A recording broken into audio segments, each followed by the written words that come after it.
আব্বু, আমার থেকে ঘরে ভাল লাগে না। আমি বাহিরে ঘুরতে যাব।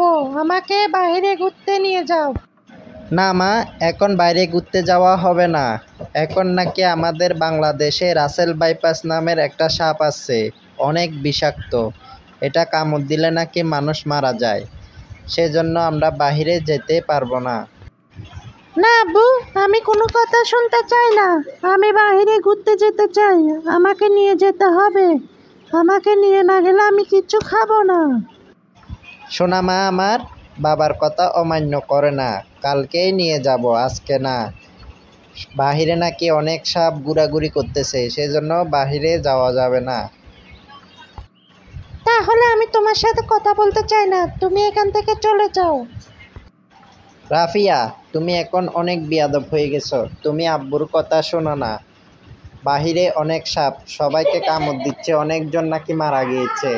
আব্বুর কথা না শুনলে তোমাকে কালকেও ঘোরাতে নিয়ে যাব না, কোনো কিছু কিনে দিব না। আচ্ছা ঠিক আছে আব্বু, তাহলে আমাকে কালকে ঘুরাতে তুমি নিয়ে যাবা। না নিয়ে গেলে আমি কিছু খাবো না। আচ্ছা ঠিক আছে, তাহলে তুমি এখন ঘুমিয়ে পড়ো। আব্বু একটু কাজে বের হব।